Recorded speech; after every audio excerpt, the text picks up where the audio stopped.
Hello everyone, welcome to our YouTube channel leading classes. Myself Ankush Thakur. आज हम अपना next part continue करेंगे। हम चैप्टर 6 कर रहे थे, rules of debit and credit. अभी तक हमने जो पढ़ा है वो ट्रेडिशनल अप्रोच में या ट्रेडिशनल क्लासिफिकेशन पढ़ी हमने कि ट्रेडिशनल क्लासिफिकेशन में डेबिट और क्रेडिट्स के रूल्स क्या क्या रहेंगे और वो किस वे में अकाउंट्स को इफ़ेक्ट करेंगे, उनका इफ़ेक्ट क्या रहेगा। और हमने कुछ वर्ड्स पढ़ी थी, इंपॉर्टेंट टर्म्स पढ़ी थी, जो सफिक्स हैं उनको अगर कुछ नॉमिनल अकाउंट्स के आगे ऐड कर दो तो वो पर्सनल अकाउंट्स बन जाते हैं। इन सब के बारे में पढ़ा था। और हमने अकाउंट क्या होता है, अकाउंट का फॉर्मेट कैसे होता है, उसमें जो हेड्स होते हैं, हेडिंग्स होती हैं, उनका मीनिंग समझा था। और ट्रांजैक्शंस को रिकॉर्ड किस तरह करते हैं, उसकी डेट कैसे रिकॉर्ड की जाती है, अमाउंट कैसे रिकॉर्ड किया जाता है, बैलेंसिंग कैसे होती है, ये सारा हमने कवर कर लिया है rules of debit and credit में। अब नेक्स्ट हम आते हैं मॉडर्न क्लासिफिकेशन में। ट्रेडिशनल कर चुके हैं, अब बारी है मॉडर्न क्लासिफिकेशंस की।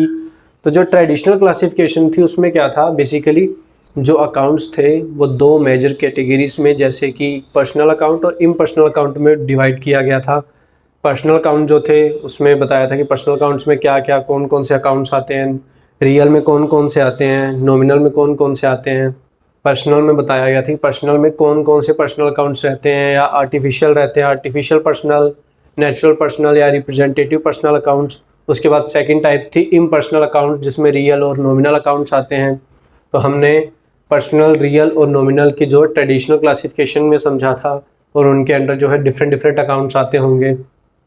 तो इसमें मॉडर्न में क्या है, इसमें पर्सनल, रियल और नॉमिनल के बेसिस पे डिवाइड नहीं किया गया। इसमें सिर्फ प्रॉपर्ली जो है 5 अकाउंट्स उठाए गए हैं। 5 अकाउंट्स पे डेबिट और क्रेडिट रूल्स किस वे में इफ़ेक्ट करेंगे वो समझाया गया है मॉडर्न क्लासिफिकेशन में। बेसिकली ये क्लासिफिकेशन बहुत ज़्यादा इंपॉर्टेंट हो जाती है, क्योंकि क्या है, इसमें जो 5 अकाउंट्स है ना मेन, उसमें क्या है, जैसे ये एसेट अकाउंट है, अब इसमें सारे एसेट कवर हो जाएंगे, डिफरेंट डिफरेंट एसेट्स काउंट होंगे, मशीनरी काउंट, कोई फिक्स्ड एसेट, और फिक्स्ड एसेट कोई अकाउंट है जैसे लैंड काउंट, मशीनरी काउंट या प्लांट एंड मशीनरी।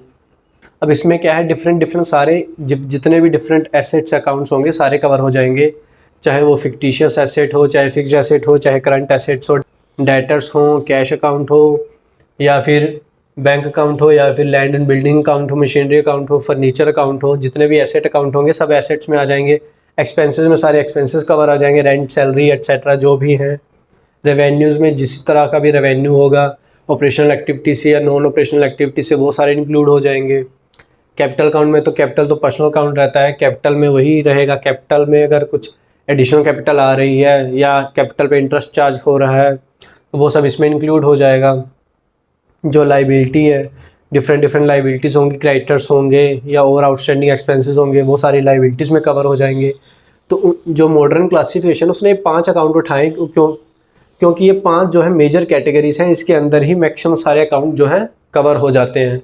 तो इसीलिए उसने इन 5 अकाउंट्स पे डेबिट और क्रेडिट रूल का जो है इफ़ेक्ट समझाने के लिए ये मॉडर्न क्लासिफिकेशन बताई है, तरीके से मॉडर्न क्लासिफिकेशन को फ्रेम किया है। तो आइए समझते हैं कि डेबिट और क्रेडिट के जो रूल्स हैं वो मॉडर्न क्लासिफिकेशन में किस तरह से रोल प्ले करते हैं, किस तरह से इफ़ेक्ट करते हैं डिफरेंट डिफरेंट जो अकाउंट्स हैं। इसमें 5 अकाउंट्स हैं, जैसे कि ये पहले 2 अकाउंट्स देखो आप, एसेट्स अकाउंट और एक्सपेंसेस अकाउंट। कौन कौन से 2 अकाउंट, एसेट्स अकाउंट और एक्सपेंसेस अकाउंट। इन दोनों को आप याद रखना है, एसेट्स और एक्सपेंसेस अकाउंट को एक्सास करके। एक्सास में क्या है, एक्सपेंसेस अकाउंट और एसेट्स अकाउंट।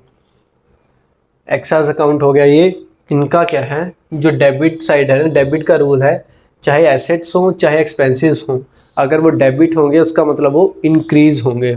एसेट्स में और एक्सपेंसेस अकाउंट जो मिलके एक्सास बोल रहा हूँ मैं, एक शॉर्ट फॉर्म बनाई मैंने, उसमें क्या है, डेबिट क्या होगा, डेबिट का मतलब इंक्रीज़ होगा, उसमें जो है डेबिट का मतलब चीज़ें इंक्रीज़ होंगी, बढ़ेंगी, और क्रेडिट का मतलब क्या है, डिक्रीज़ होंगी।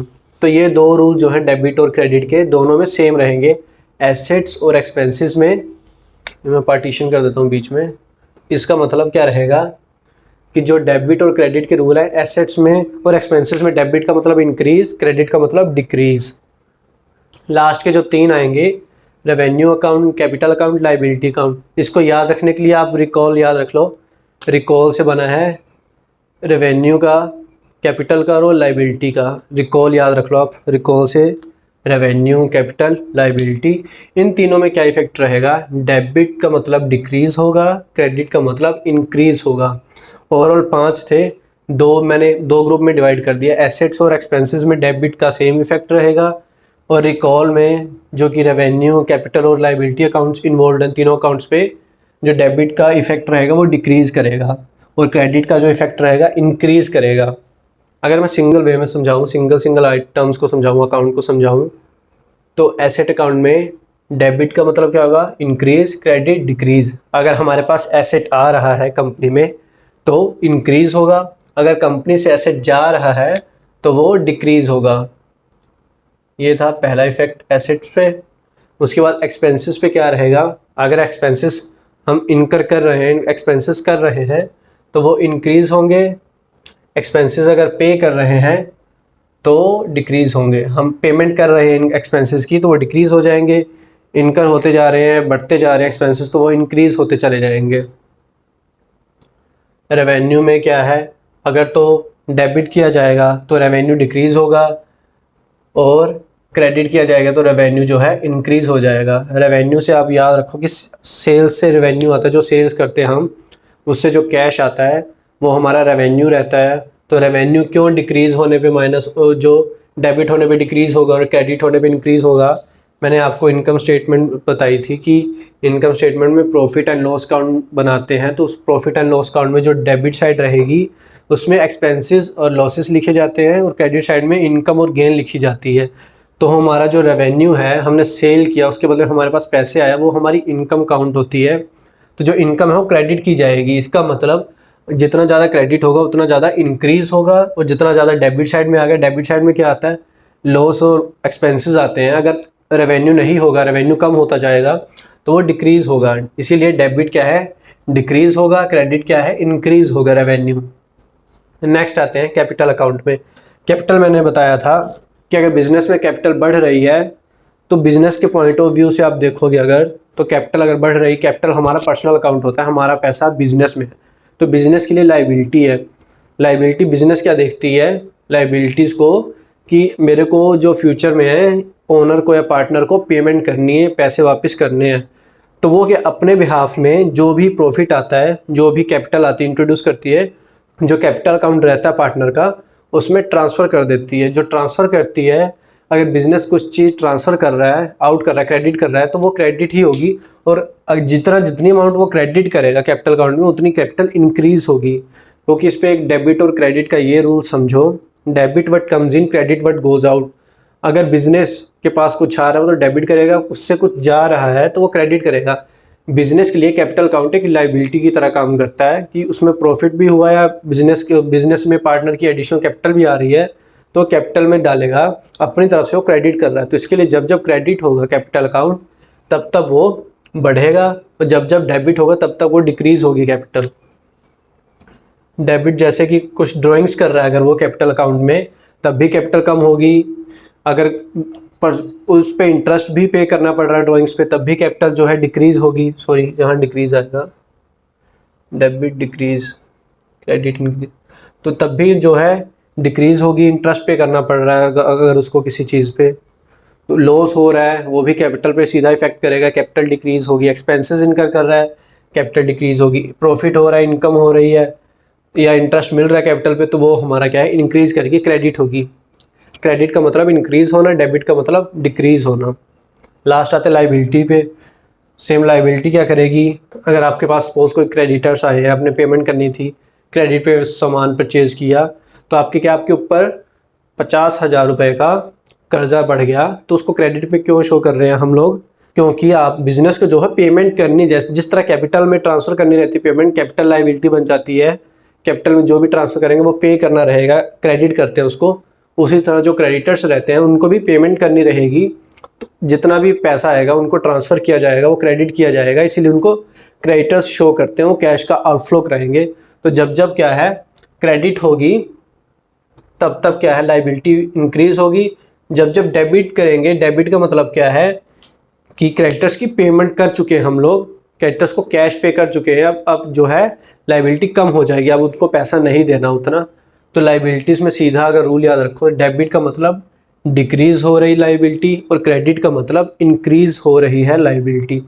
अब इसमें कुछ चीज़ें जो हैं आपको क्लियर हुई होंगी, जैसे कि यहाँ भी डेबिट का मतलब इंक्रीज़ है एसेट्स अकाउंट में, एक्सपेंसेस में भी डेबिट का मतलब इंक्रीज़ है। लेकिन अब आपको ये क्लियर हो गया होगा कि बिज़नेस में अकाउंट्स में ज़रूरी नहीं कि हर अकाउंट में डेबिट का मतलब इंक्रीज़ है तो वो फेवरेबल है, या फिर डेबिट का मतलब डिक्रीज़ है तो वो भी फेवरेबल है, या फिर डेबिट का मतलब इंक्रीज़ है अनफेवरेबल है, या फिर डेबिट का मतलब डिक्रीज़ है वो भी अनफेवरेबल है।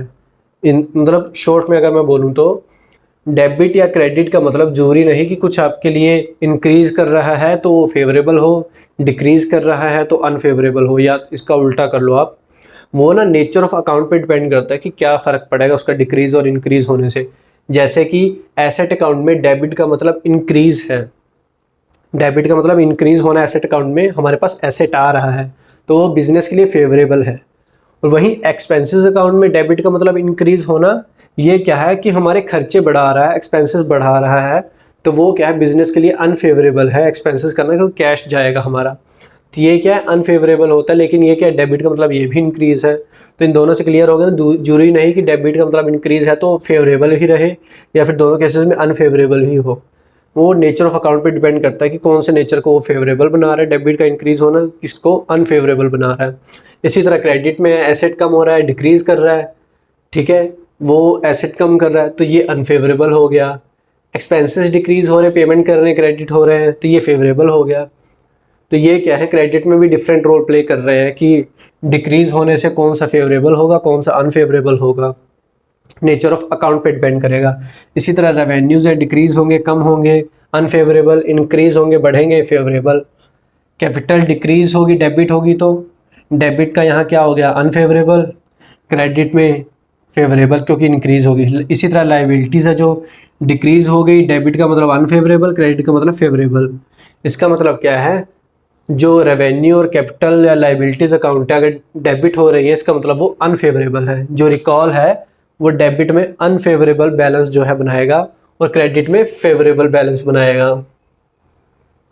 ये अनफेवरेबल बनाएगा डेबिट होने पे और क्रेडिट होने पे फेवरेबल बैलेंस बनाएगा। और उसी तरह जो है एसेट्स और एक्सपेंसेस अकाउंट, इसमें क्या है एसेट जो है डेबिट होने पे इंक्रीज़ होगा, ये साइड जो है डेबिट जो है साइड फेवरेबल बनाएगी, क्रेडिट साइड अनफेवरेबल बनाएगी। और एक्सपेंसेस में डेबिट होने पे डेबिट होने पे इंक्रीज़ होगा, ये अनफेवरेबल बनाएगी, और जो डिक्रीज़ होगा ये फेवरेबल बनाएगी। मतलब एसेट्स के लिए डिफरेंट सिचुएशन, एक्सपेंसेस के लिए डिफरेंट सिचुएशंस डेबिट में और क्रेडिट में भी, और इन तीनों में जो है रिकॉल में रेवेन्यू, कैपिटल और लाइबिलिटीज़ में डिफरेंट सिचुएशंस है, क्रेडिट के लिए और डेबिट के लिए डिफरेंट सिचुएशंस है।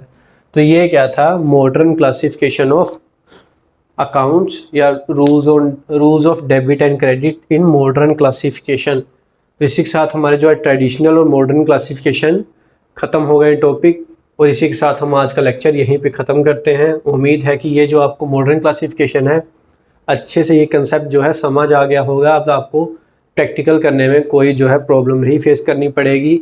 इसके बाद कुछ जो इम्पोर्टेंट अकाउंट्स हैं जो रियल, नॉमिनल और पर्सनल की कैटेगरीज़ में आते हैं वो हम समझेंगे कि कौन कौन से अकाउंट्स हैं। इन तीनों में डिफ्रेंशिएट करने की ज़रूरत पड़ेगी जिन आगे चल के डिफरेंट अकाउंट्स होंगे, ताकि हम ईज़िली पता लगा पाएँ ये रियल की कैटेगरी में आता है, नॉमिनल अकाउंट की कैटेगरी में आता है और ये पर्सनल अकाउंट की कैटेगरी में आता है। और उससे हमें जो प्रैक्टिकल प्रॉब्लम सोल्व करने में और ज़्यादा जो है हमें कंफर्ट रहेगा सोल्व करने में उसे।